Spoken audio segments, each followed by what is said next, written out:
prolonged standing, we all do through a typical day, whether it's at work, or you're in line at the bank, or even cooking in your own home.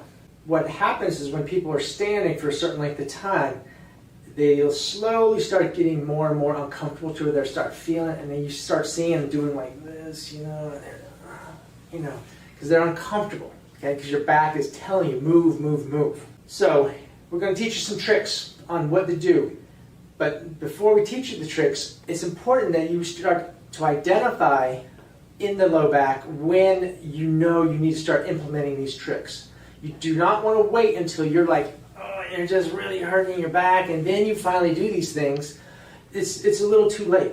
You want to start identifying where I can feel a little something. Then you really need to be doing something to start breaking up that stress in your back. Because all that's happening is your body weight and gravity is slowly pressing down on your disc, and the disc is slowly seeping out water. As the disc compresses, it starts irritating the disc, it starts irritating your facet joints and irritating the nerve roots to where your body starts sending out pain signals. The body's doing that so that it's telling you to move. Okay? So, let's get to it. Standing in place. If you're somewhere that you can use a chair or a stool or something like that, putting one foot up for, it could be 10 seconds, it could be 30 seconds. What this does, because when we're standing just in place, the body weight kind of pushes and we're just kind of sinking into it. And it gets to us in the small of our back. So when you start identifying it by putting your foot up on something, now you've shifted your body weight over just enough to the standing leg. So it does change where the pressure is in your spine. So I stay here it doesn't have to be long, and then I would just put my other foot up. So now I'm shifting the weight to the other side. So if I'm standing somewhere working, and it doesn't even have to be that high. It could be even something like a block, or opening the cabinet. If you're at the kitchen sink, and opening the cabinet and just putting your foot into the edge of the cabinet. That's enough to actually take the pressure off. But you want to switch the feet up regularly and frequently. So I'll stand here. When I start getting a little uncomfortable, it's time to move, go to the other one. Back and forth. So putting your foot up on something, okay, that helps. Another thing with prolonged standing, if you don't have anything to put your foot up on, okay, you can do the little hip shift. You've seen people stand, they stand like this and the hip goes out.